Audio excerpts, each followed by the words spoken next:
It is now my privilege to introduce Andre Lishik, MD, PhD, DSc, FAIUM, FSRU, Professor of Radiology, Thomas Jefferson University, Philadelphia, Pennsylvania. Dr. Lishik. Thank you, Matt, and welcome everybody to this exciting webinar supported by International Contrast Enhanced Ultrasound Society, where we're going to talk about contrast enhanced ultrasound, RADS, and also for diagnostic purposes and also for treatment response evaluation. This webinar is presented by ICUS, which is international society devoted to promotion of contrast-enhanced ultrasound. And both Dr. Khanna and myself have been involved with this society for quite some time. We all strongly believe that contrast-enhanced ultrasound provides a very important diagnostic tool in modern ultrasound labs because it's safe, it's reliable, it's very patient-friendly and cost-effective, which becoming more and more important for our daily clinical practice. With contrast-enhanced ultrasound, we can produce high-resolution real-time images, which have higher spatial and temporal resolution to any than compared to any other imaging modalities. It's now pretty much seems very nicely integrated into clinical workflow. And if you guys have any questions about the integration of contrast-enhanced ultrasound in your practice, please let us know. ICUS as an organization is committed to contrast-enhanced ultrasound education. It has an enormous amount of content on their website, and I'm going to show you a little bit of that. We are very fortunate to have really nice international representation of this society. We have members from 74 countries, and we have very nice distribution. We have physicians, sonographers, nurses, scientists. We have several industry partners and also patients involved in ICUS work, distributing knowledge about contrast-enhanced ultrasound throughout the world. If you want to join ICUS or interested in ICUS activities, you can scan this QR code or go to icus-society.org, where you can find a lot of details on how to perform contrast-enhanced ultrasound, what it's used for, and also an enormous amount of free educational activities in the forms of webinars, cases of the day, literature, guidelines, you name it. We're also very happy to release ICUS Connect app that can help you to navigate sometimes a little bit complicated world of contrast-enhanced ultrasound. Once you become a member, you will be receiving ICUS News Monitor, which is released on a weekly or sometimes bi-weekly schedule that will present you the latest updates in contrast-enhanced ultrasound world to keep you in the loop. We're also very happy to release this sonographer and basically physician training resource hub that lists most updated list of educational resources for both echocardiography and general abdominal and vascular and pelvic sonographer.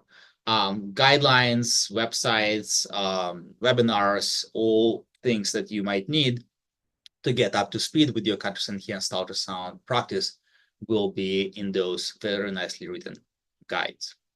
We're also making great progress with IV training and certification in collaboration with several partners that we have in the industry and educational space. If you're interested in getting IV certified, maintaining your certification, please let us know.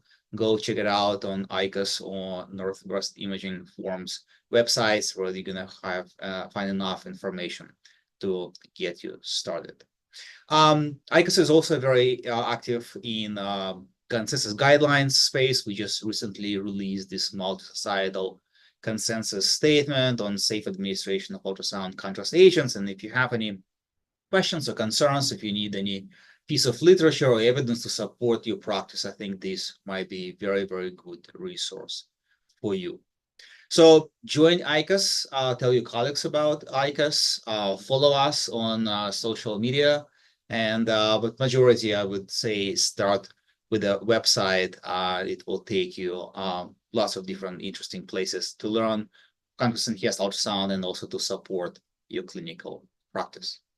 We also want to sincerely thank our sponsors that are very active in the field of contrast enhanced ultrasound, both on agent side but also on machine side, because you need to have both to run contrast enhanced ultrasound practice. So today's agenda, we have two speakers, my dear friend and colleague, world's leader in contrast enhanced ultrasound and RADS, Dr. Yuko Kono from University of California in San Diego. Will talk about general RADS for diagnostic purposes to diagnose hepatocellular carcinoma in patients at risk. And then I'll give you some updates on treatment response evaluation with contrast enhanced ultrasound. We are reserving some time for questions and answers, and no topics will be prohibitive, or we're going to discuss everything. Something that we talk about, some questions that you might have about other things, how to start your practice, all those things we'll be absolutely happy to help you with. And with that, I'm going to turn it back to Matt, who will introduce Dr. Kono. Thank you so much, Dr. Lishik. It is now my privilege to introduce Yuko Kono, MD, PhD, FAIUM, FAA, SLD, Clinical Professor of Medicine, Gastroenterology and Hepatology, Clinical Professor of Radiology, University of California, San Diego, California. Dr. Kono. Thank you, Matt. Thank you, Andre. So it is my pleasure to talk to you about contrast ultrasound LIRADS, and I have a lot of quiz today. Here are my disclosures, and here's my outline. So we're gonna just briefly touch in HCC and imaging diagnosis. I'll explain to you what is LIRADS, and then go over CEUS LIRADS, how to use it, and then I have a lot of cases with quiz. So I hope you can enjoy that. HCC, hepatocellular carcinoma, is a worldwide challenge. It is a common complication of cirrhosis and chronic hepatitis B infection. It is the third cause of cancer death in the world. And as you can see, this red area, China, Southeastern Asia, and Africa, is that most high prevalence area, mostly driven by hepatitis B. But then the rest of the world was mainly hepatitis C. Now it is shifting to non-alcoholic fatty liver. Now we call it MASLD. It used to be called NASH. That's the kind of shifting, but it is nonetheless the big problem in the world. And LIRADS is a short for liver imaging reporting and data system. It is created to standardize technique, terminology, interpretation, and reporting for liver imaging in patients at risk for HCC. It was particularly important because HCC is a unique cancer that can be diagnosed by imaging only without biopsy. And so you can imagine how critical it is to have a very accurate imaging system. And so it consists with algorithm and the terminology, atlas, all these nice things. And so LIRADS has all these color-coded the categories with different probability of HCCs. And LIRADS 1 is the definite benign lesions such as hemangiomas and cysts. And as number goes higher, the probability of HCC and malignancy goes higher. And LIRADS 5 is the most important category that is definitely HCC. This is an imaging diagnosis of HCC and with a very high specificity. And so you can send the patient to treatment without biopsy. On the other hand, LIRADS M is another very important category. It is a probability of definite malignant, not necessarily HCC. So imaging characteristic, which we're going to discuss in a little bit, is more typical for cholangiocarcinoma metastasis, very concerning. But it's actually HCC can be also in this category and also rare benign lesions. So this category has to be biopsied. So that's kind of how the LIRAS consists of. And we conducted a multi-center international prospective variation studies in 2018 to 2021. The paper was published in Hepatology last year. We had 11 international sites and over 600 participants, and we showed that CEUS LAS 5 is 95% specific and with positive predict value of 97% for diagnosis of HCC. So it is very accurate for diagnosis. And nice things about LIRAS is that, so it has different probability of HCC and is linked to a management. So we have kind of management recommendation for each categories, including multidisciplinary discussion and biopsy, etc. LIRAS, we have right now 5 algorithms, including surveillance ultrasound LIRAS, diagnostic LIRAS algorithm for CEUS, which I'm going to talk about, and CT-MRI. And then we also have treatment response algorithm for CEUS and CT-MRI. Dr. Lechik is going to talk about CEUS treatment response algorithm. First, it is very important to know that who is a LIRAS population. You can only apply LIRAS in patients with cirrhosis or chronic hepatitis B viral infection or current or prior HCC. You cannot apply patient without those risk factors or pediatric population or cirrhosis with congenital hepatic fibrosis or vascular disorders like HSD, Budd-Chiari, PBT, cardiac cirrhosis. Not because these patients do not develop HCC, but because of either lower specificity of LIRAS 5 or not sufficient data. So we cannot apply LIRAS in this population, and mainly we're gonna, if we suspect HCC, we're gonna send the patient to biopsy. So you need to know those things. And the algorithm looks like this. I'm going to blow up the first part. And basically, we go from top to bottom. So non-categorizable is basically imaging is bad, contrast, was not injected or whatever happened. I cannot tell you what it is. So that's non-categorizable. We try to avoid using it. Tumor in vein, vessel invasion, this is a very different categories. We so we just exclude first. And then we will go for exclude benign lesions, LIRAS 1 and 2, and then go to LIRAS M. So what is LIRAS M? Major criteria for LIRAS M is any one of below. So either rim arterial phase hyperenhancement, phase arterial phase hyperenhancement with any washout, or early washout, which is basically the lesion becomes darker within 1 minute after injection of contrast, or marked washout, it's black before 2 minutes after injection of contrast. If there any of those features present, then we're going to classify as LIRAS M and send the patient to biopsy. And the rest goes to this table and to diagnose 3, 4, and 5. And to use this table, you need to look at 3 things. Is there any arterial phase hyperenhancement or AFI? This is a non-rim AFI. Remember, rim AFI is LIRAS M. It's already excluded. And then we look at the nodule size. And then if there's no washout or late and mild washout, remember the marked washout, nodule washout already excluded. Okay, so the major features, AFI, there's no hepatocellular type AFI and hepatocellular type AFI, I'll show you quickly. So non-hepatocellular type AFI, there's rim AFI on the left side, smaller lesion on the left and larger, more uglier lesion on the right. This is a rim arterial phase hyperenhancement. You're going to classify this lesion to LIRAS M. On the right-hand side, you can see peripheral discontinuous global enhancement. This is a typical hemangioma type AFI.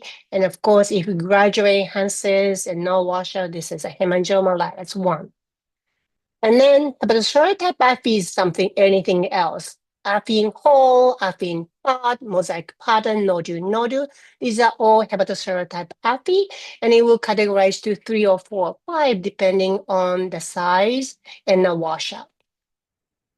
And then another major feature is a washout. To evaluate washout is very, very important to look at the onset of washout and the degree of washout. You know, if the ear starts washing out before 1 minute, this is early washout. If it's black before 2 minutes, it's marked washout. Any of those is letters M, and anything else late. So the late and mild washout is going to be letters 3 or 4 or 5. And then unsafe features, I'm not going to spend much time. There are only a few unsafe features like nodule, mosaic pattern, and then size change. And basically, we use these features to adjust just one category. For example, if you reach to letter 3 in that table, and then there are those unsafe features, or it's growing, it's mosaic pattern, you want to upgrade just one category. You cannot go jump 2, just one. Or downgrade 1, it's stable more than 2 years. The very important thing to know is that you cannot upgrade LiDARs 4 to 5 because we want to keep the high specificity of LiDARs 5.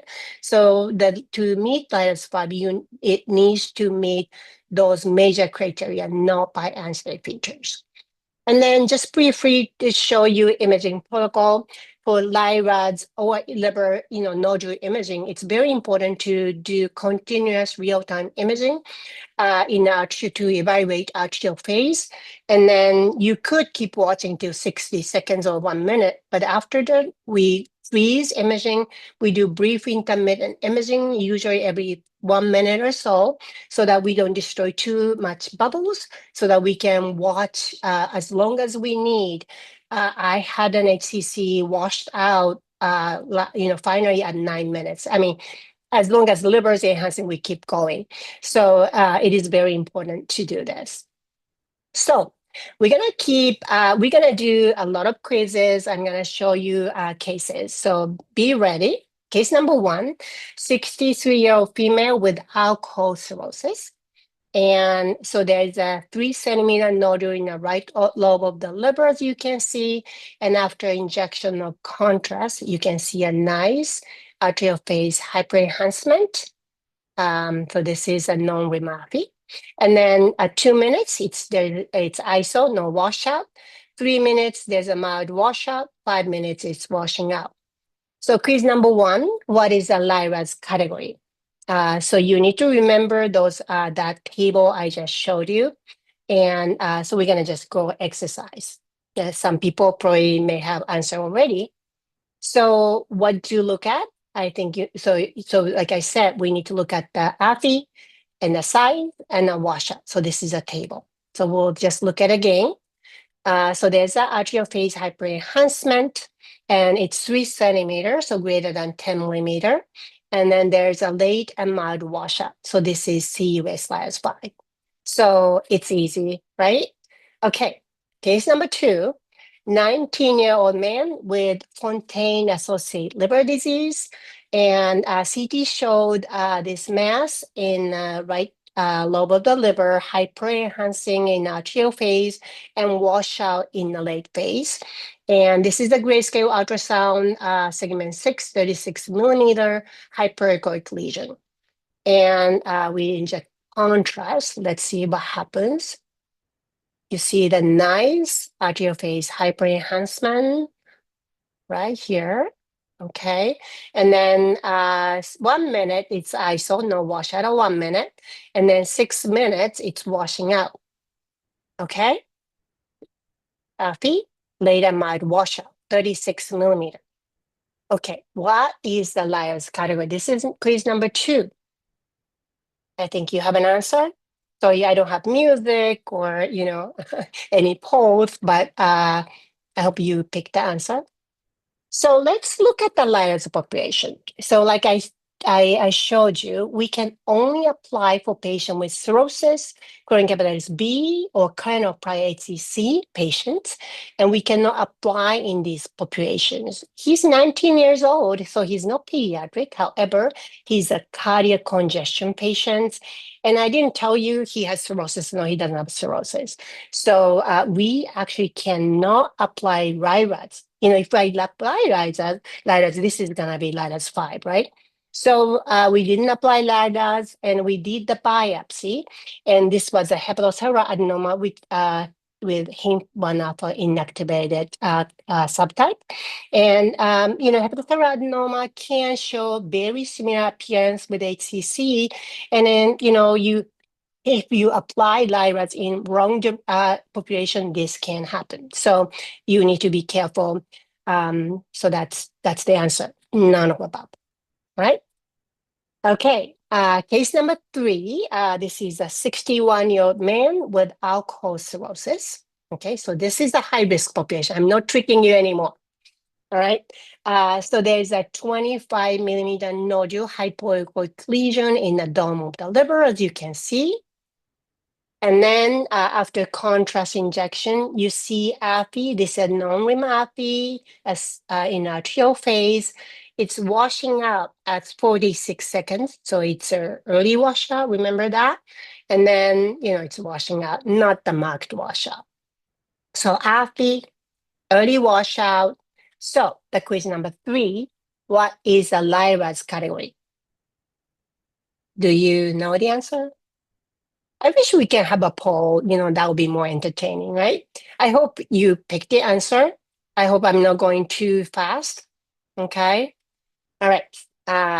So it's LIASM, right? Because it's early washout. So this is the answer. Any of those categories. So LIASM criteria to review again. RIM-AFB with any washout, which this patient didn't have. Early washout, which this patient had, and then marked washout. Anyone, it doesn't have to have all the features, while LIDAS 5 has to have both non-RIM-AFB and later mild washout. So it's a little bit different. So that's LIDAS M.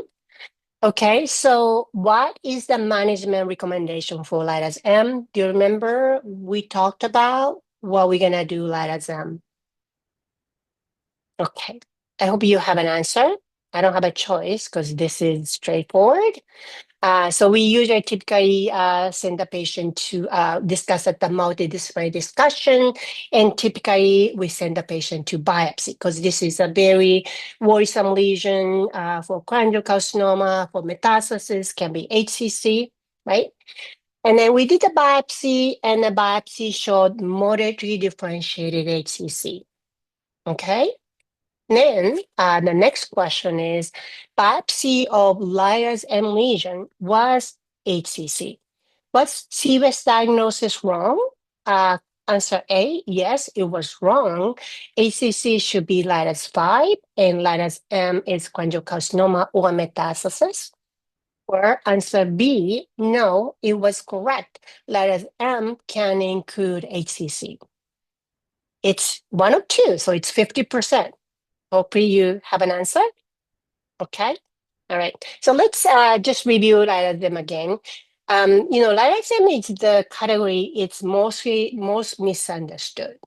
The LIDASM imaging features are suggestive of non-hepatocellular malignancies such as cholangiocarcinoma and metastasis. However, this is not a diagnostic, the category. So, and it says definitely or probably malignancy. Why it doesn't say definitely malignancy? Because majority, 94% are malignant, but rare benign lesions such as inflammatory suit tumor, sclerosing hemangioma can be included in this category. That's number one. Number two, about 35 to 50% of LIDASM are HCC. So, and that's why it's this long naming, and we typically need a biopsy. Now, these HCC in LIDAS M categories are not the typical HCC imaging features, right? And so we cannot put in lattice 5, we can now call HCC with high specificity. And however, it is okay to have HCC in lattice M because we're going to biopsy and we're going to have a right, diagnosis. While if we contaminate this cholangiocarcinoma or other lesions in lattice 5, that's going to be a problem. So we rather have HCC in outside of, lattice 5, rather than having other lesions in lattice 5, if that makes sense to you. Right? So the answer is no, it was correct. Lattice M can include HCC. Okay. Are you ready for the next question? Case number 4. It's a 64-year-old man with MASH cirrhosis, alcoholic fatty liver. And then just forget those history. He had a long history with me. But anyway, so he's a basically cirrhotic patient. And so he has this segment 6 lesion, hypoechoic 18 millimeter. You can see it right here. And it was a lattice 4 on the MRI. And then this is the contrast ultrasound.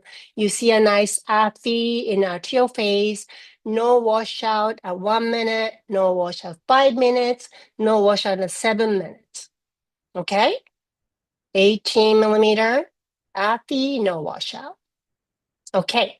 What is the LIRAS category? Do you remember table?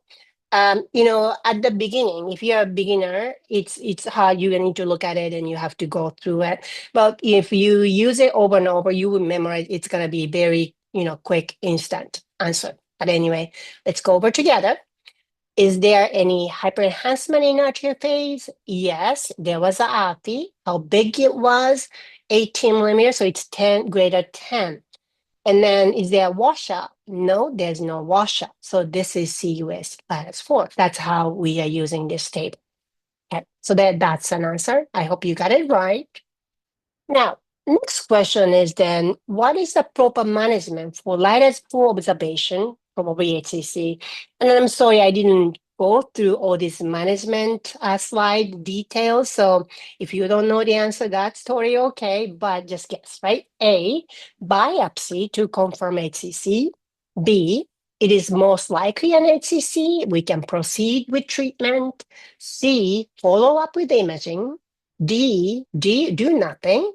E, all of above, multidisciplinary discussion. Okay, do you have an answer? Okay. So it's multidisciplinary discussion. And it can be, it really depending on the patient, is this patient transplant candidate? What's the liver function? Is it a treatment candidate? A lot of things go into this decision. And if, for example, if patient already had an HCC and just new lattice 4, we may be just treating. So these are the cases we're gonna discuss at the tumor board. Okay. I hope I can keep going. This is going to be a case number 5, 79-year-old man with hepatitis C cirrhosis. Okay. I don't have a grayscale, but you can see in arterial phase. So the nodule is the whole thing, and you can see a part of it is enhancing, right? Arterial phase enhancement in this area, and then okay, so this is arterial phase. See nice aphy in a part of this area. And then this is the late phase. Now that area enhancing is ISO in 1 minute. And then the washing out, mild washout in the late phase. Okay. All right. So quiz number 8 is, what is this appearance called? Again, I'm sorry I didn't go details, but some of you may know what it's called. Okay, so it's nodule appearance. This is one of the ancillary features for HCC. And if we see this, and we can upgrade one lattice category. And this is basically what's happening in this plastic nodule, this HCC in this aphy area. It's developing in this plastic nodule. That's a very typical kind of features of HCC carcinogenesis. All right. Okay. So then number 9 question is, how do you measure this nodule? Again, I'm sorry I didn't go over this, but you will learn this, right? But you can guess, right? A, measure the entire nodule. Of course, we're going to measure the whole thing. Or B, measure the nodule with API, because that's the cancer, right? That's what we think. So what do you think we decided as a whole lattice? It's not just CUS lattice, it's a CTMRI just started this. So we, it's not like I or Dr. Lechek decided it. You have an answer? So it's actually they measure the entire nodule. So although this one, even if this nodule with AFI is like less than 10 millimeter, this is gonna be lattice 5 if this is greater than 1 centimeter. So it's very important when the size matters, right? Because there's a size criteria. Now, nodule is an ancillary feature. How do you use it? A, lattice 1, otherwise we'll go to lattice 2. B, lattice 2, otherwise we'll go to lattice 3. C, lattice 3 goes to 4. D, lattice 4 goes to 5. E, lattice 5 will remain lattice 5. F, all of above. G, all of above except D. I hope you remember what I told you in a very quick answer feature review. You have an answer? Okay. So just remember, that is answer features. Again, we don't apply very often, but when you use it, you can only go 1 up or down, but you can go up from 4 to 5. Okay, so the answer is all of above except D. Lattice 4 cannot be upgraded to lattice 5 with ancillary feature. All right. Okay. Case number 6. This is a 69-year-old female with hypertension, hyperlipidemia, MASH, metabolic dysfunction associated steatohepatitis. Basically, this is the non-alcoholic fatty liver with liver lesions. So she has liver lesions. So in the right lobe of the liver, there's this very hypoechoic mass, 40 millimeter, and then on the left lobe, she has 12 millimeter mass. Let's look at what happens. It's a grayscale. And then this big mass has a rheumaphy, right? And then very quick washout, 29 seconds, it's already showing early washout. And then marked washout in less than 2 minutes, it's actually 60 seconds, it's already dark or black. Okay. All right. What is the LIRADS category is the next question. Do you have an answer? Okay. I hope I'm not going too quick. All right. Answer is none of above. This is a trick question. I didn't tell you that this patient doesn't have a cirrhosis. So maybe it's not fair to you because I didn't tell you. But you can see the liver was smooth. There was no the features of cirrhosis. When you're not sure, you could also do shear wave elastography to confirm if the patient has a cirrhosis or not, because that matters if we can apply virus or not. So this is a LIRADS imaging features, so right? It's everything: rheumaphy, early washout, and marked washout. So it's very, very suspicious for malignancy, but we just cannot use LIRADS. So anyway, with worrisome lesion, it was biopsied and it was a cholangiocarcinoma. Okay. So what should I report then? I cannot use LIRADS. Yes, you cannot. No, you cannot use LIRADS because she's not exactly a LIRADS population.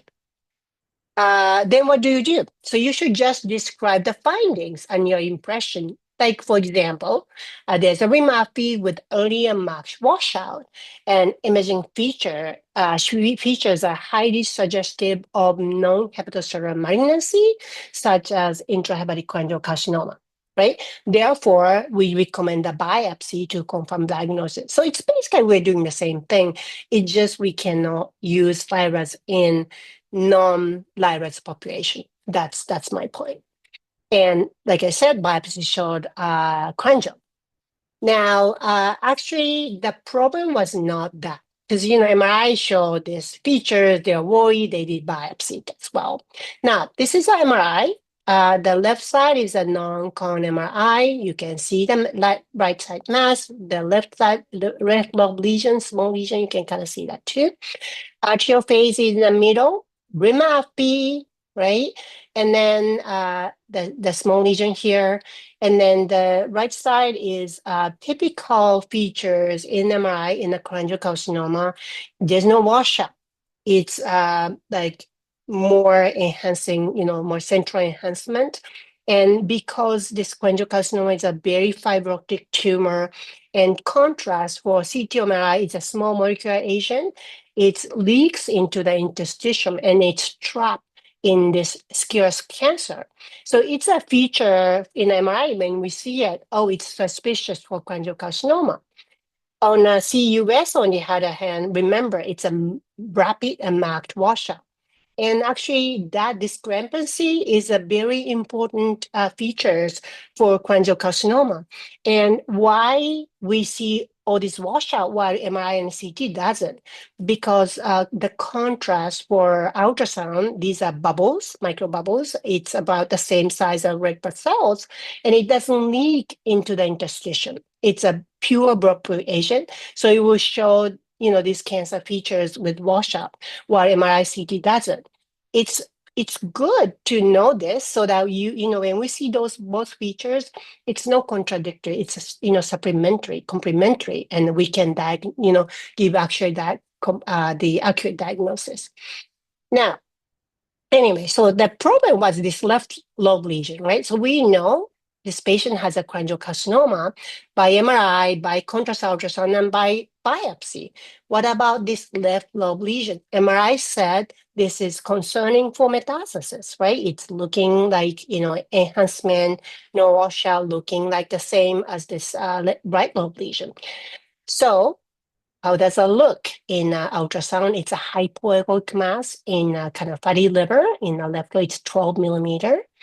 And it's a little bit hard. It's right here. So a chill phase. I can show you one more time. So if I go slowly, you can see this peripheral nodular enhancement, and then just kind of gradually enhances, right?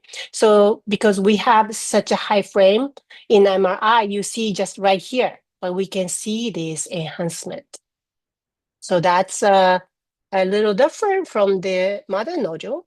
And then so you see this kind of globular enhancement, peripheral enhancement, and it completely enhances at 18 seconds and no washout. Remember, at 1 minute, it was already dark.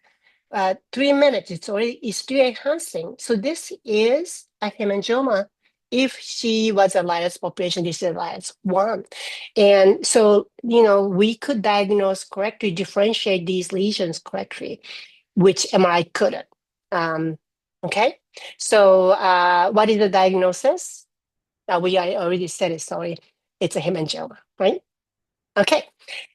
So to summarize, HCC is the third cause of cancer death in the world. So it's a very important cancer. And LIRAS is a standardized system for technique, interpretation, reporting, and data correction in patients at risk for HCC. LIRAS 5 is an HCC diagnosis. Remember, 95 specific for HCC. Of course, we want to be 100%. We cannot be 100%. We're not perfect, but it's pretty good, as good or maybe better than CT MRI. So we use LIRAS 5 as an imaging diagnosis and send the patient to treatment without biopsy. LIRAS M, on the other hand, is very suspicious for malignancy, but not necessarily HCC. So we typically send the patient to biopsy. LIRAS 1 to go up to 5, the probability of HCC increases. So the management is different. So we have a management recommendation, as well. We have a resource you can download. It is CEUS, so CTMRI RADS from ACL website. And we are planning to, I think, update Dr. Lechik soon. And then it's also translated into 8 languages. And this is a current CEUS LADS working group members. Dr. Lechek is a chair, and we have very nice international colleagues developing this CEUS LADS.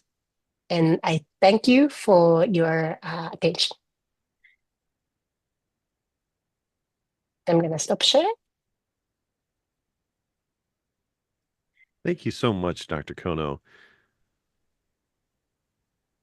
We're now going to switch over to Dr. Lishix.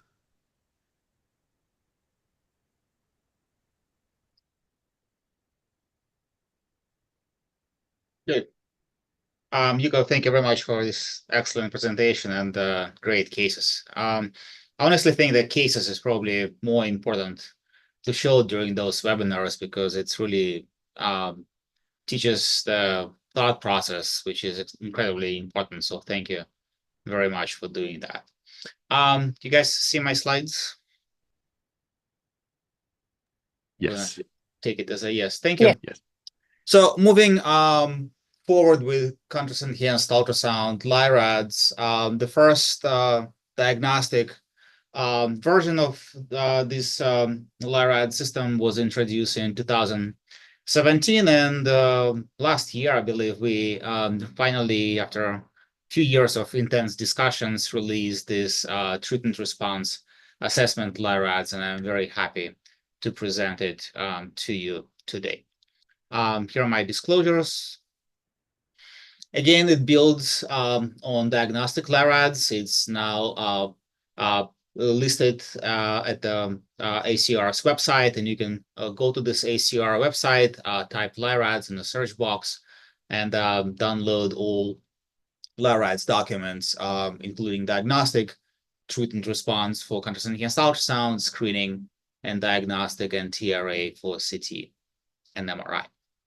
So what is LIRADS contrast enhanced ultrasound treatment response assessment algorithm? It's a comprehensive system similar to diagnostic LIRADS that use contrast enhanced ultrasound to assess the response in HCC and some non-HCC malignancies treated with local regional therapy or surgical resection. Similar to diagnostic LIRADS, we use it to improve communication because before LIRADS was introduced, both CT and MRI, as well as contrast enhanced ultrasound, were reported in completely non-standard way. People were just expressing their feelings more than making diagnosis, and it was very difficult for lots of clinicians to comprehend. And research in this area was total disaster. Now with LIRADS in place, things become much more easier, and that is why contrast enhanced ultrasound was so easily integrated in multiple imaging guidelines, because now we can speak the same language as diagnostic radiologists using CT or MRI.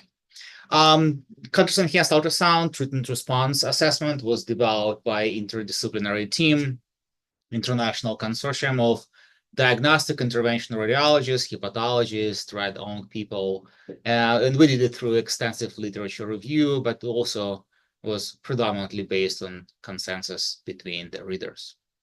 It is extremely important because it enables direct communication between radiologists, hepatologists, interventional people, transplant surgeons. Everybody is now speaking the same language. We use similar terminology, and we provide very simple and practical system that can be easily translated into clinical practice. There are other systems for treatment response evaluation, and I'll show you a few of them, but those were predominantly developed for clinical trials, look at systemic therapy. It looks at overall tumor burden in a patient. It's not really designed for per lesion assessment. And that's what contrast enhanced ultrasound is used for. It's used for lesion assessment, individual lesions. We cannot stage the entire liver. We cannot look at extra hepatic disease. It's a pointed examination. And it is why quite often in those patients who underwent local regional treatments, of different shapes and forms, contrast-enhanced ultrasound is very commonly used in combination with CT and MR, where the assessment of the treatment response is performed with contrast-enhanced ultrasound and staging is done with CT or MRI. Other treatment response systems like RECIST and mRECIST and also EASL guidelines provides criteria, but again, it mostly assess the entire patient tumor burden, and they were not specific enough for local regional therapy. RADS CT and MR treatment response assessment was developed probably about the same time we released diagnostic contrast-enhanced ultrasound RADS, but it's kind of based on mRECIST criteria, and this is very, very different from what I'm going to show you with contrast-enhanced ultrasound. Population that you're going to apply this is very, very important. It only applies to patients with path-proven or presumed HCC after local regional treatment. For many reasons, we do recommend applying treatment response assessment criteria only to patients with treated lesions visible on post-treatment ultrasound.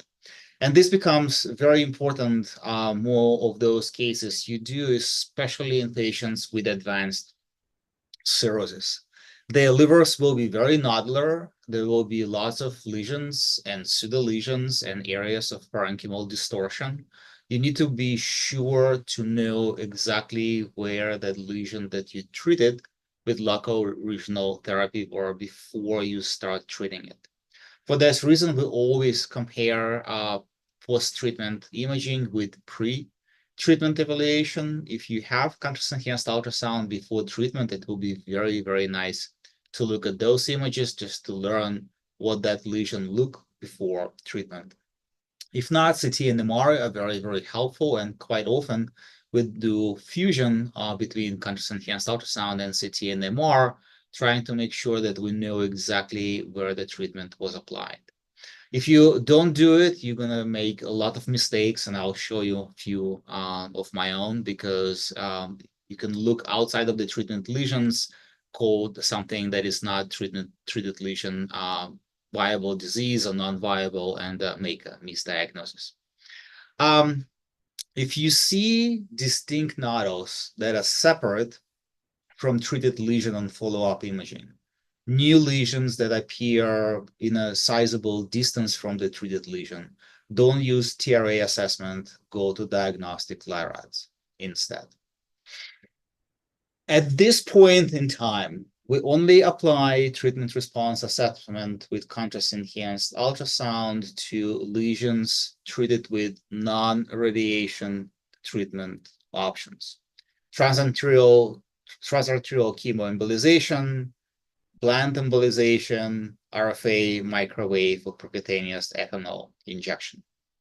We do have a substantial amount of literature on those treatments, and we're very comfortable that we know ultrasound appearances of those lesions, and we can provide you with guidance on how to assess the results.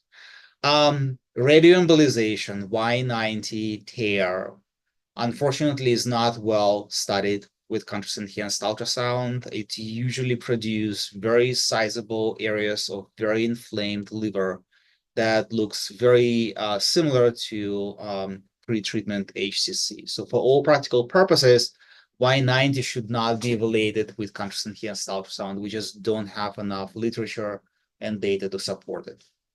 Other newer or very old treatment options also should not be evaluated with contrast-enhanced ultrasound. We just don't have enough literature on this topic.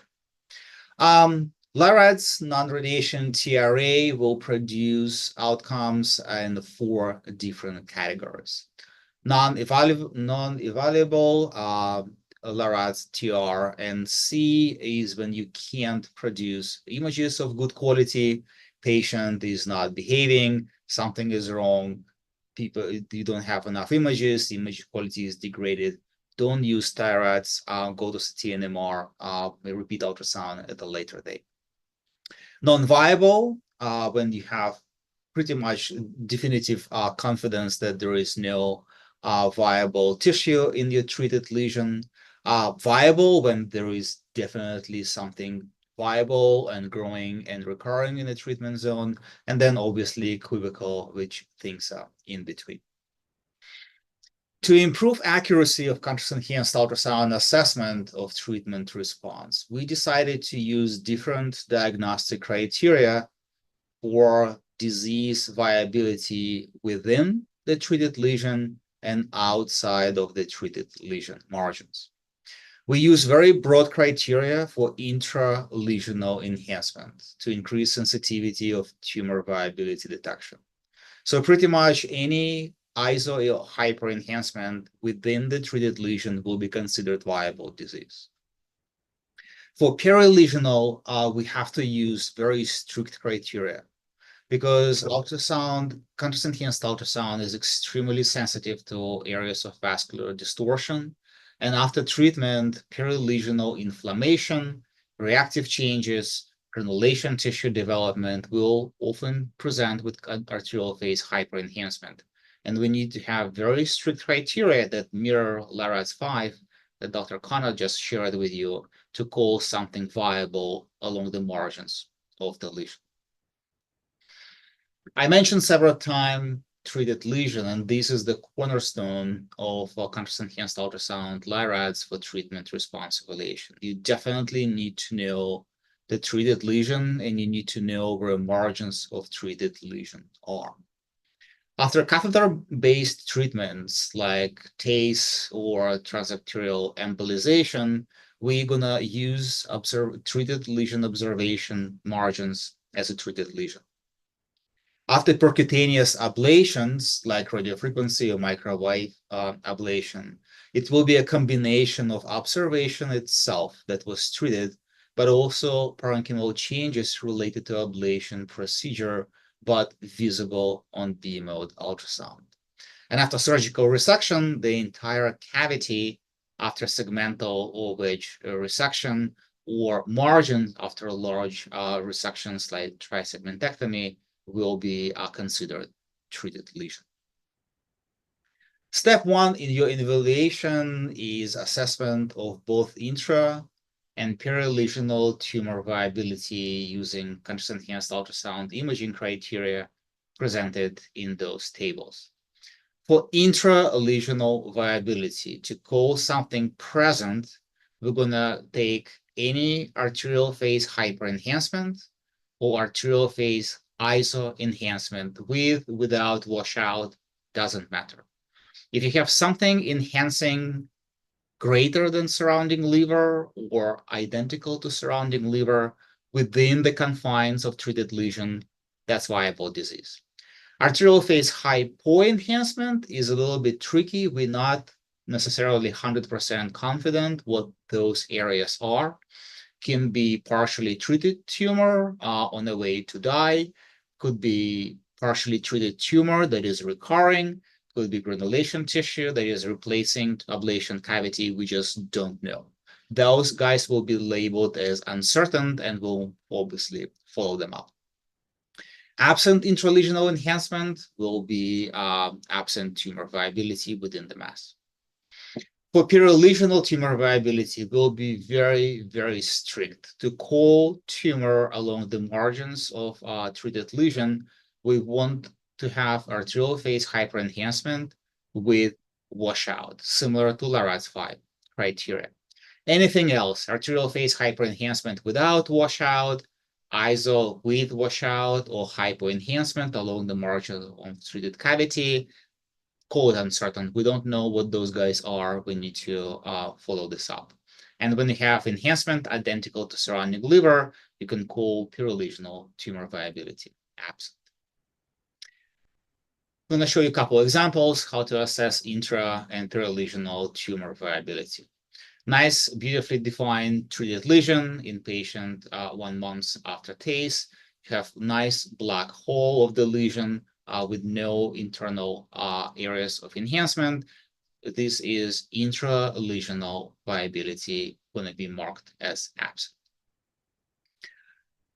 Things like this drive everybody absolutely crazy because we never know what those hypoechoic areas within this large treated lesion after microwave ablation are. Granulation tissue, partially ablated tumor, recurrent tumor, we don't know. Those things will be labeled as intralesional tumor viability uncertain and most likely result in uncertain viability overall. Intralesional viability present, tumor within the ablation cavity. Anything that is brighter than surrounding liver in any shapes and forms or identical to surrounding liver, again, in any shapes or forms will be considered present. Things like this, large mass in the liver with probably 2/3 of it untreated, enhancing brighter than surrounding liver. This is a viable lesion with this, unfortunately, only partially treated large hepatocellular carcinoma. Nodular areas of small areas of hyperenhancement, which are much brighter than surrounding liver, also viable tumors within the margins of this treated HCC. Perilesional tumor viability must be assessed only in patients where you see lesion margins well enough. If not, don't play with this, go to CT and MR, do something else. Nicely treated lesion with absent intralesional viability. But in this case, we're now going to look outside of the lesion. And you can see there is a nice area of liver along the margins of this lesion with enhancement absolutely identical to surrounding liver elsewhere. In this case, the perilesional tumor viability will be marked as absent. Things like this will appear on your post-imaging scans all the time if you use microwave and radiofrequency ablation. Hyper enhancement along the margins of the treated lesion without washout on late phase images is most likely reactive changes. But do we know for sure that you're not missing small areas of a persistent tumor enhancement in there? And the answer is absolutely no. So hyperenhancement without washout, areas of hypoenhancement along the margins of the treated cavity, all will be labeled as uncertain and they will have to be followed up. Usually, vast majority of those uncertain findings will disappear in 3 to 6 months. If you have uncertain tumor viability that persists for more than 6 months, or you have new areas of uncertain tumor viability after treatment occurring 6 to 12 months after treatment, those are probably not uncertain. That is very, very suspicious for tumor recurrence, and it should be evaluated appropriately. When you have arterial phase ISO or hyperenhancement in this case with washout along the margins of treated lesion, this is viability, the present tumor viability. Very sad, unfortunate case with this small, tiny HCC where LHCC was completely mistreated. Instead of placing probe in a tumor, the probe was placed right next to it. The tumor was ablated, and majority of this tumor, unfortunately, was left untreated. So be careful. Look around the margins of your cavity. Everything is hypo or isoechoic to the liver, hypo isoechoic to the liver, large globular area of hyperenhancement with washout consistent with viable perilesional disease. If you're unsure about what to call both intra and perilesional tumor viability, choose something that has lower level of certainty. If you don't know if it's absent or uncertain, or if it's present or uncertain, call it uncertain. It's easier and better for the patient to follow things up with repeat imaging in 3 to 6 months than to make an inappropriate diagnosis. After you have both intra and perilesional viability properly assessed and characterized, you reconcile them using this table and assess a final treatment response assessment category. As you remember, I called intra and perilesional tumor viability as absent, uncertain, and present. We didn't go into viable, non-viable assessment until that. You have to evaluate intralesional and perilesional viability separately using separate criteria, and you reconcile them at the end after you have your assessments for perilesional and intralesional viability separately. If any of this intralesional or perilesional viability is present, the whole thing becomes RADS treatment response viable. If both of them are absent, it will be labeled as non-viable, and anything in between will be uncertain.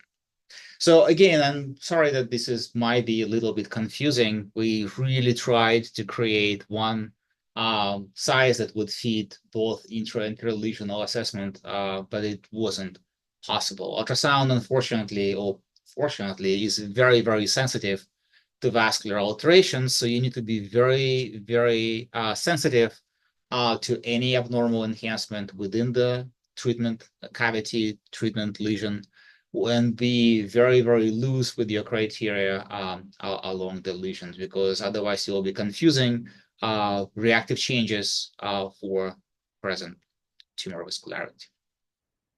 I'm going to show you a couple of cases that we had in our practice. Large HCC in the patients with steatohepatitis and cirrhosis, 5.2 centimeter, treated with chemoembolization, and that see play from the beginning. You can see microbubbles arriving into the circulation, and you can see large mass with large areas of treated tumor, but also you can see this very large heterogeneous areas of ISO, and finally towards the side of the lesion, this massive residual lesion that demonstrate hyper enhancement compared to surrounding liver parenchyma. With some research tools with 3D transducers, you can create those nice 3D reconstructions of those tumors where you can slice and dice them, similar to CT and MR.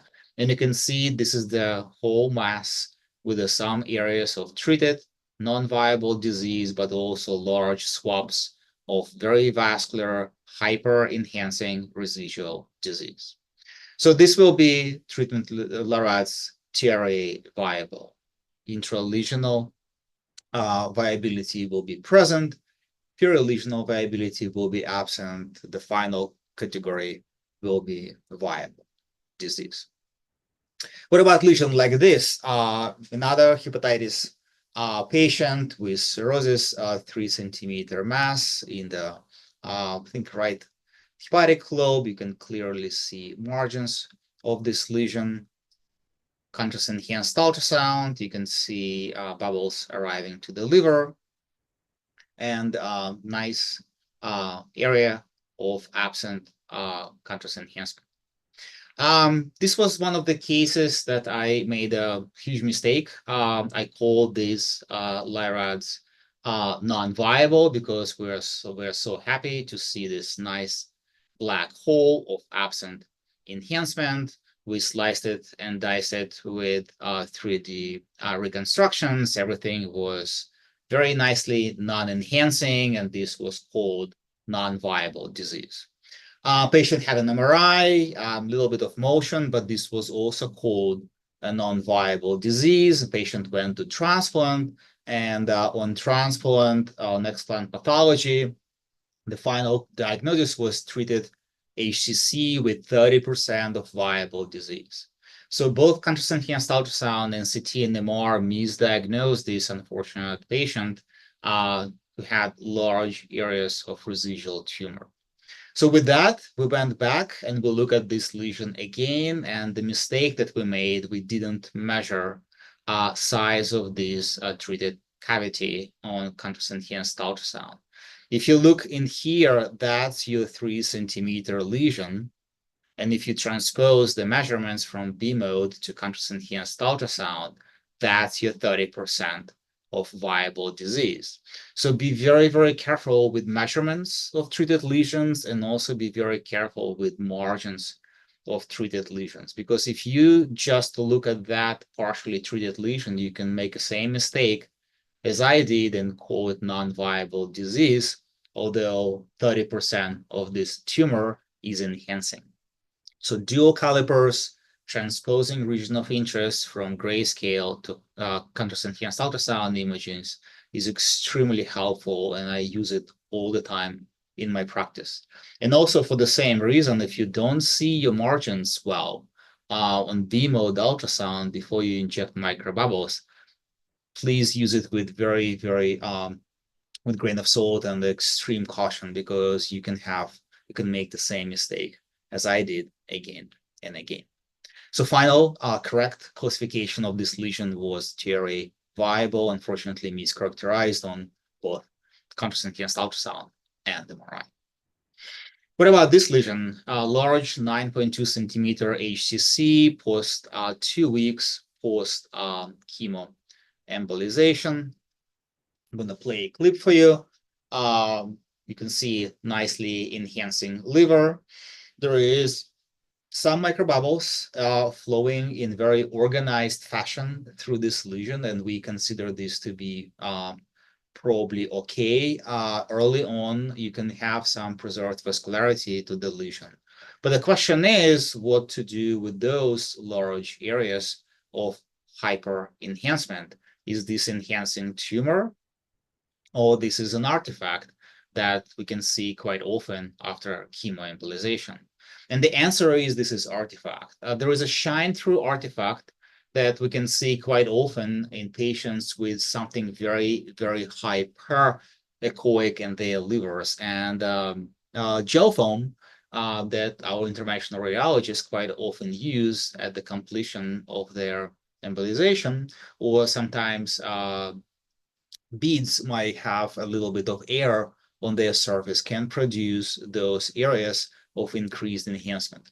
If they are stable, if they don't move like vessels and microbubbles in the vessels will, don't call them tumors. So I'm going to play this once again. You can see those large areas of increased echogenicity.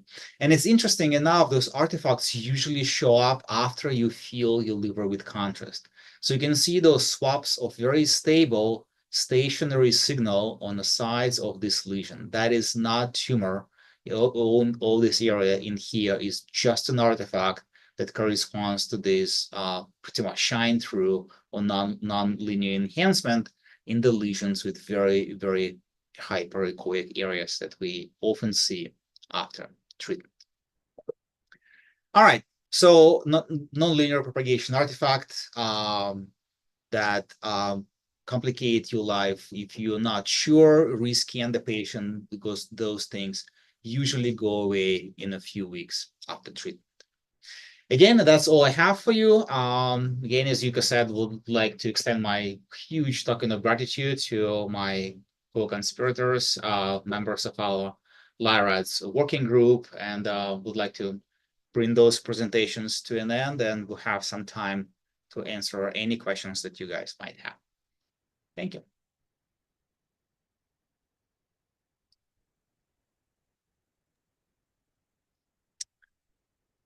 Thank you so much, Dr. Lishik.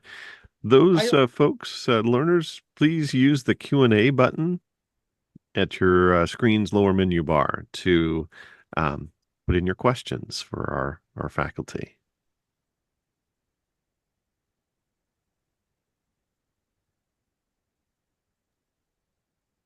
Maybe while waiting for the audience to ask questions, and maybe I can ask you a question, Andre. Sure. Yeah. That case, the transplant, the expand showed 30% viability. That you retrospectively look at the contrast ultrasound, you identified 30% viability. I'm sure you looked at the MRI retrospectively as well. Did you see any oh, actually we missed this, or you didn't see it?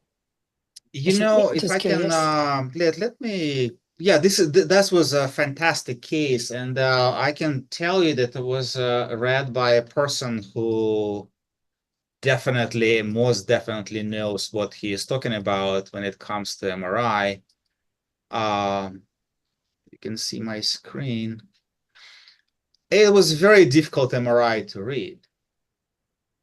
There is, maybe you can imagine that this small tiny area is still enhancing, but look at the resolution of MRI compared to resolution of contrast enhanced ultrasound. It's just night and day. We see so much more on contrast enhanced ultrasound compared to MRI.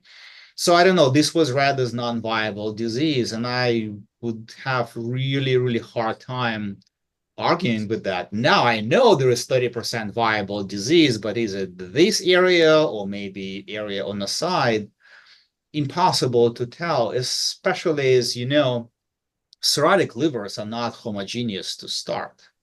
So you don't know, and we don't have clear borders on MRI. We're only looking at areas of enhancement.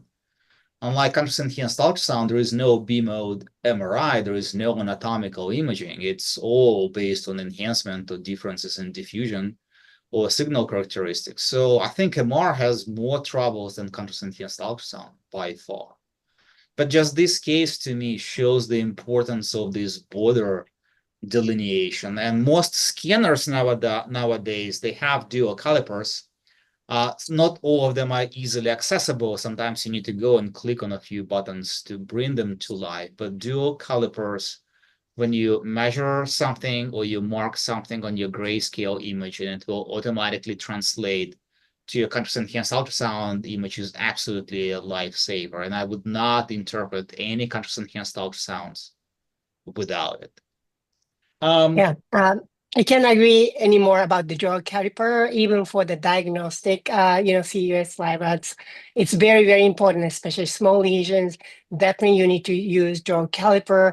Make sure you are seeing enhancement or no enhancement in the same area. Thank you. And I think Dr. Stephanie Wilson has a question.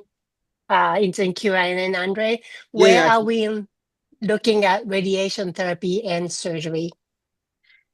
So radiation therapy, we at Jefferson have a trial that we just recently completed looking at Y90 treatment response assessment with contrast enhanced ultrasound. I have to tell you, it's very, very hard because Y90 is not chemotoxic agent in the same way as thiodol and other chemo agents that we use for TACE. It doesn't create those nice black holes, or at least it takes a while and we don't know what we're going to see. It's more of a temporizing measure, and it takes 3 to 6 months for all the inflammatory changes in the liver to subside for us to see treatment effects. Very difficult to do. We probably need a little bit more of the research, but we hopefully will have some guidance for you guys for the next version, hopefully in a few years.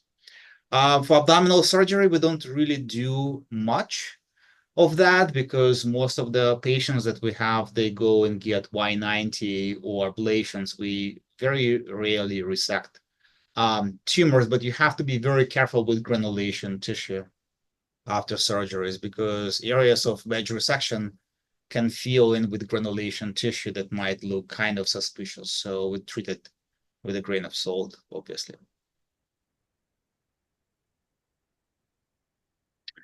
Okay, have another question. Should chromomap be used pre and post contrast? Well, we have most of the images that we do, I would say everything that I do with contrast, we do in dual mode. One is a grayscale for anatomical landmarks, and one is this chroma colored contrast enhanced ultrasound image that shows bubbles.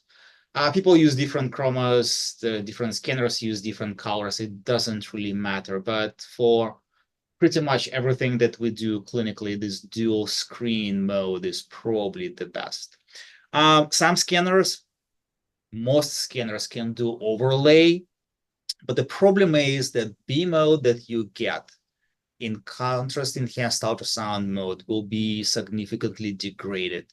Because remember, the diagnostic mechanical index for B mode is 1 to 1.3, and mechanical index for contrast-enhanced ultrasound to suppress harmonic signals from normal tissues is 0.3. So we have maybe even 0.1. So we have only 10% of energy going into the tissues. And for that reason, you can see this B mode image on the screen will be much of a less quality compared to this lesion, this image that we obtained on the same patient in the same day. So when you take degraded B mode, you overlay bubbles on top of it, it usually creates a messy picture. It will be very difficult to see. So dual screen is probably the best.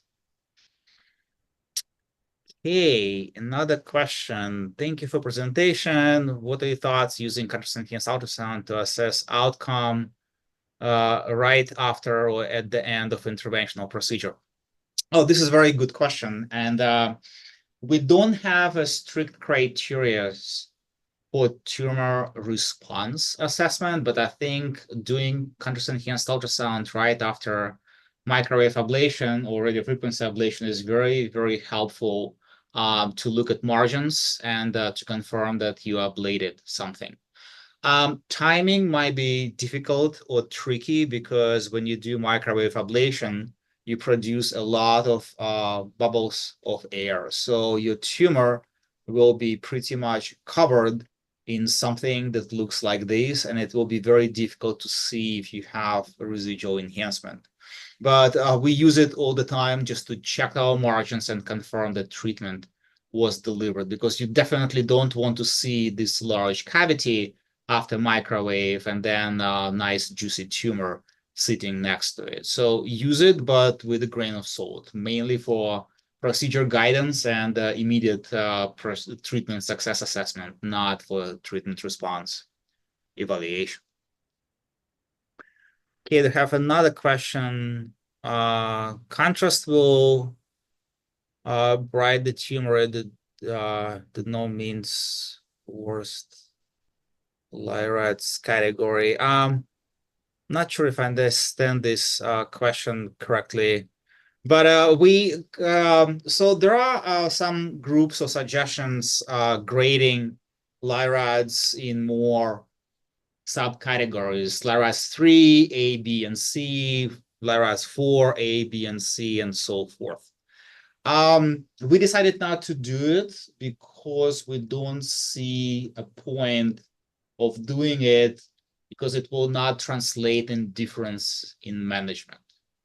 RADS 4A versus RADS 4B, we still go to biopsy or enhanced surveillance. 3A or versus 3B will be probably treated with enhanced surveillance or biopsy if need be. So I think RADS 3 and 4, it's kind of very rough guidance already. Without, I think, subdividing them will be not very clinically relevant. But I would leave this maybe to Dr. Kona, who actually treats those patients after we make a diagnosis on contrast-enhanced ultrasound. Yuko, what do you think about subdividing RADS 3? No, I totally agree with you. Right now, we don't have any good evidence to subdivide. And then, of course, like you said, there's so many different RADS 3s, like in a kind of wide variety, and then 4. And then actually in that tumor board, we are with, the Scott Salim, who is kind of the person who studied RADS. He does contrast the tumor board with us, and we always ask, okay, well, you said 4, is it like closer to 3 or is it more closer to 5? So there are some nuances, but again, we don't have enough evidence to divide those. So I think it's for the future. We may have more data to subdivide or decide, because there are nuances. There are different 4s and different 3s. But yeah, not right now. All right, so question about fusion imaging with CT MR, either pre or post treatment, to evaluate lesions with contrast-enhanced ultrasound that is not visible on B mode. I think as a general guidance, especially for people who just starting contrast-enhanced ultrasound or in their first 5 to 10 years of doing contrast-enhanced ultrasound, I would only apply treatment response assessment to lesions that I clearly see on beam mode ultrasound. When you are at the Dr. Khanna's level, then you can use fusion, but be very, very careful with fusion. I wouldn't trust it 100% to make definitive diagnosis on my patients because there is a huge amount of misregistration with fusion imaging. There are artifacts, and I wouldn't trust it enough at this point yet to make a definitive diagnosis and send patient for a treatment or cancel somebody's liver transplant. So I think it's a good tool to guide biopsies. It's a good tool to guide probe placement for treatments because you can have 1-2 centimeters margins, and you can not need to worry about 2 centimeter misregistration. But if you have 1 centimeter misregistration and you call something viable or vice versa, that's going to be very clinically disadvantageous to the patient. I probably would try not to use it as much. I think this is for Dr. Khanna. Could you please explain a little bit more about washout? I think maybe touch up on the different grades and timing, please. Yeah, so I believe, this person is asking how to evaluate washout, not why washout happens, I guess. But so basically, you look at the lesion and the surrounding liver at the same level. We look at the enhancement. So, you see hyper enhancement, ISO, whatever happening. And then after, a while, contrast changing. And then this in a lesion, it's darker and compared to the surrounding liver, that is a washout. And when it happens, in your eyes, okay, this is darker than surrounding liver, not compared to when it was enhancing, right? It's just at any time point you're comparing with the surrounding liver tissue, and it's less enhancing. That's called washout. And when you see, okay, it's washing out, then you look at the timer. It's very important. You start the timer. We usually start the timer when we start the fresh, saline fresh. There's some, argument, but at the live rats, we quickly bolus, inject contrast, start the bolus in saline bolus flash. And when we do that, we start the timer. And then when you see this, okay, this lesion is a little less enhancing, darker compared to the surrounding liver, then we look at the time. Okay, this is 50 seconds, or this is 2 minutes. That's the timing. And then you also grade, okay, is this a mild washout, which is it's still gray. You see a contrast, but it's darker than the surrounding liver, but it's black, like Dr. Richard is showing. It's, this treated cavity, it's black. That's if it's washing, if it was an enhancement, it's a matte washout versus the asterix like the Bible tumor, it's a little darker than surrounding liver. That's a mild washout. I think that's what the question is. Thank you. And I think this is very, very important. The degree and timing of washout, both absolutely critical. And I think that was probably the best development in contrast-enhanced ultrasound assessment because it allowed us to differentiate the HCC from non-hepatocellular malignancies. Before RADS, if you look at older guidelines, they only talk about hyperenhancement followed by washout. They didn't look at timing. They didn't look at degree of washout. And as a result, quite a few cholangiocarcinomas trickled into HCC category. And for that reason, contrast-enhanced ultrasound was in trouble for a while. But now with this new development, with assessment of both timing and degree of washout, we successfully removed pretty much every single cholangiocarcinomas from RADS 5 categorization. And right now, the accuracy of RADS 5 is fantastic.